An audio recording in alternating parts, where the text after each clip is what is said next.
I was meant to submit this prediction a couple of days after my championship won, but it's taken far longer than I expected it to. And while I have wanted to get it posted, it's been quite useful to wait a little, as there seems to be a lot more transfer activity happening this week. That does mean I've had to tweak my league standings just a bit, but here's what I've come up with. I'm going to start with 20th place and work up to the Premier League champions. It's extremely difficult to pick the bottom three, even harder than picking the top four, in fact. There are 7 teams who could realistically get pulled down into a relegation fight this season. I've said that Leicester would be okay for most of the summer, but after losing their manager and Kiernan Dewsbury-Hall to Chelsea, and with a points deduction looming, I might have to go back on that decision. It looks like Leicester could be deducted anything from 6 to 15 points for their breach of financial fair play rules. A 6-point deduction in this competitive league is massive, so any more of that would be crippling. So for that reason, I have to put Leicester in 20th place. Sorry Leicester, I love Steve Cooper and I never want to see promoted teams go straight back down, but that deduction is going to be season defining. I think the next few places will be very close, and I'm talking final day sort of close, which I'm sure you'll take if you're an Ipswich or a Southampton fan. Ipswich have a favourable run-in, so I think they have a strong chance of survival. I think, like Luton, they will fight and scrap for every point, but ultimately fall short. I could have put them in 18th, but I think they'll be 19th. Sean McKenna has done an incredible job with Ipswich. It's no easy task getting a team back-to-back promotions through League One and the Championship, but unfortunately the next step up is vast, as the promoted teams found out last season. So Ipswich, 19th. I think the last relegation place is difficult to call between Nottingham Forest and Southampton.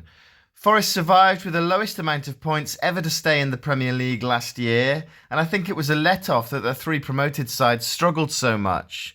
They might get away with it again this year, but I think Southampton and Ipswich will put up more of a fight. Southampton are probably the most well-equipped of the promoted sides to stay up. The team who comes in through the playoffs often is, and they have a lot of Premier League experience among them. Forest have made a lot of signings this summer, but I'm not sure they've strengthened that much overall. They'll need to sort out their defending of set pieces if they're to stay up again this season.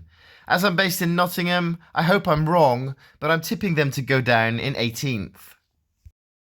Southampton play at a high intensity under Russell Martin, which isn't going to work against the big teams, and they could be on the end of some high scores, but I think it'll win them enough points against the lesser teams, and I have a feeling they'll edge out Nottingham Forest.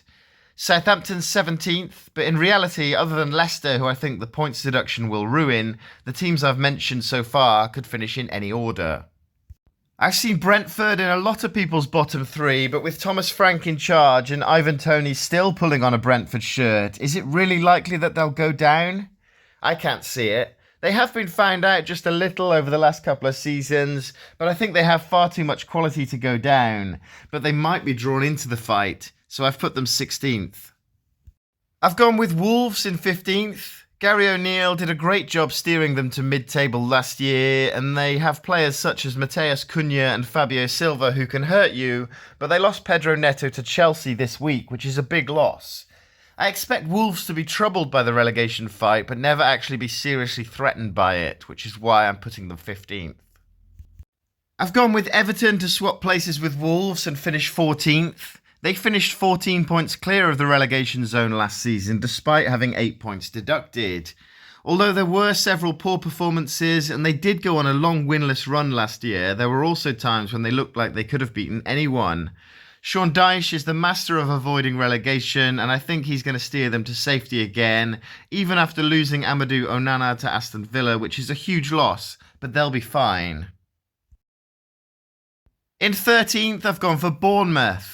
They were tipped to struggle last season, but Andoni Iraola did a fantastic job in guiding them to a mid-table finish.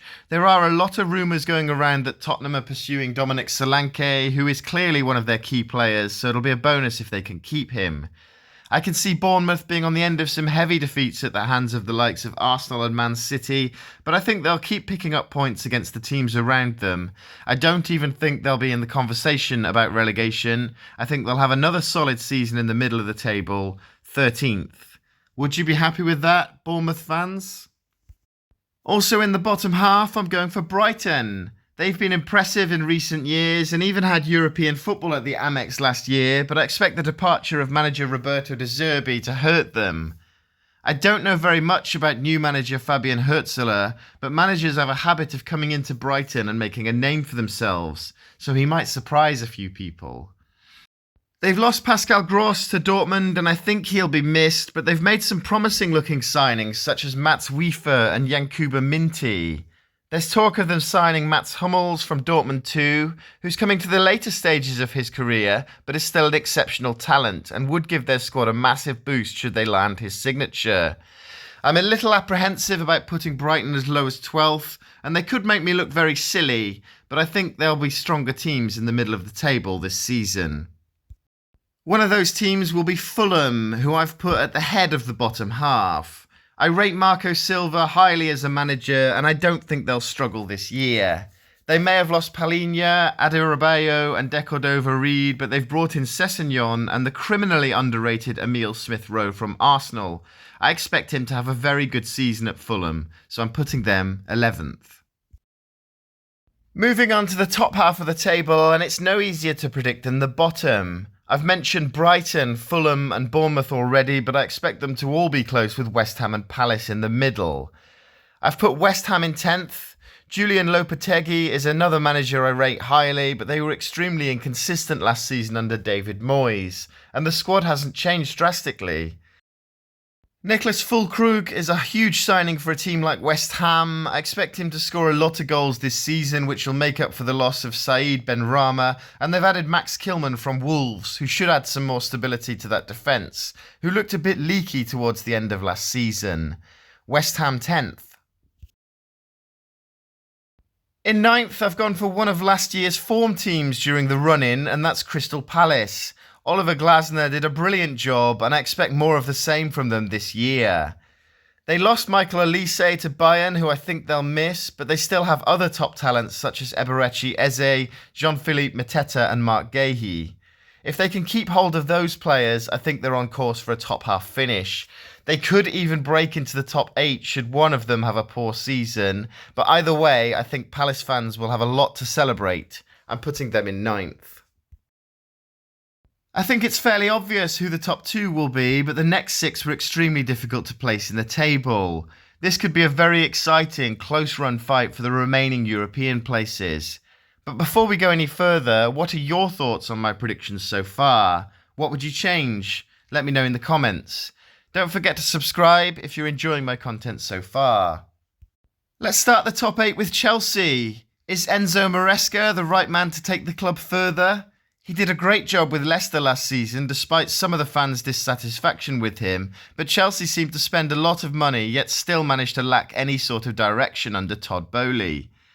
Cole Palmer is a clear standout talent in this squad. Christopher Nkunku will be a serious threat if he can stay fit, and they've just announced the signing of Pedro Neto from Wolves. They've been constantly linked to Victor Osimhen this summer too, which would be a great signing, but we've seen them bring in big-name players before who haven't really done a great deal. I think Chelsea will be poor again in the league, but they're a huge name in the Conference League. I'm going to put them 8th in the Premier League, but they'll win some European silverware.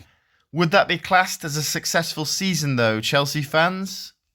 Newcastle are another club that disappointed me last season. I'm sure that was the case for a lot of people after they breached the top 4 the year before. Can Eddie Howe improve on last season? The rest of the top 8 have European football, whereas Newcastle don't, so they won't have that extra distraction and stress on the players, but they've had a very quiet transfer window so far. They need to keep players such as Bruno Guimaraes and Alexander Isak fit, and maybe they'll add 1 or 2 new faces before the transfer window closes. If they don't make any big signings though, I think they'll finish 7th. 6th place, I've gone for Aston Villa. They had an incredible season last season under Unai Emery, and I hope he isn't a victim of his own success if he doesn't achieve the same this year. Amadou Onana is a great signing, and they've brought in Ross Barkley from Luton, who won't stop running. They've lost Diaby and Luiz, but I think they'll be strong again. I know they were in Europe last season, so you could argue that the distraction was already there, but the difference between the Champions League and Conference League is vast, so it will make a difference. It'll be interesting to see how the Villa do in the Champions League, and out of all the English clubs in Europe, I'm most interested in them. I think it'll be a couple of places dropped in the league though, so I'm putting them 6th. So which of the remaining 5 are going to miss out on the Champions League? Tottenham finished 5th last season, and I think they'll do the same again. I really like Ange Postecoglou. He comes across really well in the media and clearly has what it takes to manage in the Premier League. I think they're going to fall short again this season though. They're being linked with Bournemouth's Dominic Solanke, who I think would do well at a club like Spurs, but otherwise they've had a quiet window. Tottenham will be 5th for me. 3rd and 4th will be between Manchester United and Liverpool. Neither will be anywhere near the top 2, but as I said earlier, I think the next 4 or 5 places could be really close. Realistically, any of United, Liverpool, Spurs, Villa, Newcastle or Chelsea could end up 3rd, but let's start with 4th. And I'm going to say Liverpool 4th. Martin Zubimendi is their top summer target, but otherwise Arne Slot goes into his first season in the Premier League with Jurgen Klopp's squad. I've seen a lot of predictions that keep Liverpool in 3rd, but I do think Jurgen Klopp is a huge loss and the squad are going to take some time in getting used to Arne Slot's style of football. Last year, Liverpool were in a title race until April where they fell apart, and this year I don't think they'll be anywhere close to the top 2, but they'll still end up in the Champions League places. 4th. Which means, of course, 3rd place has to be Manchester United. I think sticking with Erik ten Hag was a great decision, and I think he's going to demonstrate that this season. He's already brought in Lenny Yoro and Joshua Zirkzee and looks set to sign De Ligt and Mazraoui from Bayern, as well as potentially Sander Berge from Burnley. I expect Rasmus Højlund to have a decent season as well, and with the likes of Rashford, Garnacho and Mainu, they could be dangerous. Manchester United 3rd. So what about the top 2? Will we get another exciting title race between Arsenal and Manchester City? Well, remember how good Jurgen Klopp's Liverpool side were when they beat Manchester City by 18 points to win the league. Well, that's how good I think Arsenal are going to be.